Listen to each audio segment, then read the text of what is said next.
Miss Romblon. So, kumusta naman? Hi, I'm really good po. Doing good. Kumusta naman yung journey mo so far?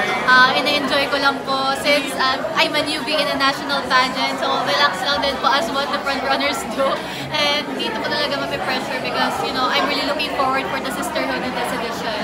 Speaking of sisterhood, sino yung mga close mo na co-candidates? Actually, yung first na girl na naging ka-close ko is on a contract signing is Jerina Sandu from Isabela.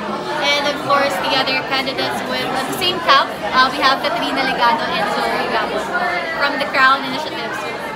Were you in Romblon? Saan ka sa Romblon? We're in Tablas Island, municipality of Alcantara, that is near in the airport. I see.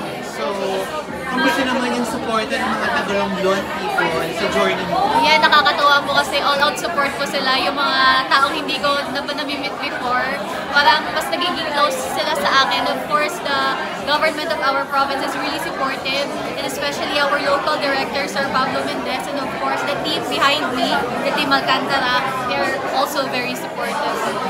Is this your first time to join the pageant?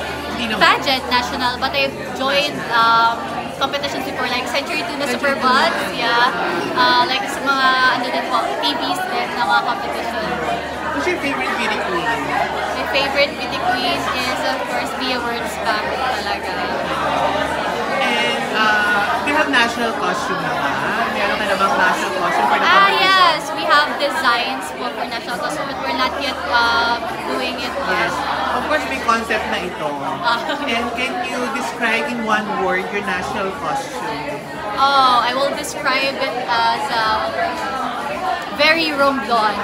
Watch out, very Romblon. Yes. Formal ba ito? Abangan! Abangan! Can you give us 3 fun facts na lang na gusto mong malaman ng audience natin about shoes? Oh, okay. Fun facts about me. They may see me as this very chinit, ng kikay on the outside, but in our province, they see me as an island girl.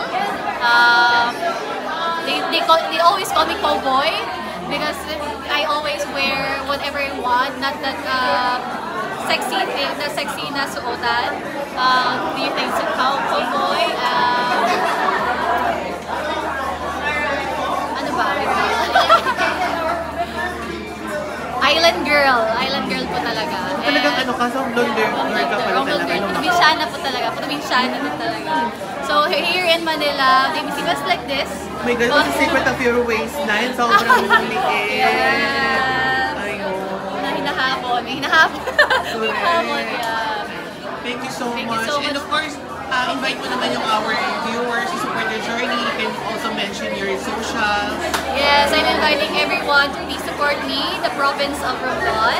And of course, you can follow me on my social media, Instagram, Aya Valdez. On my TikTok, you can follow me on Mariah Nicole Valdez. And of course, on my Facebook, Mariah Nicole Valdez. Maraming salamat po.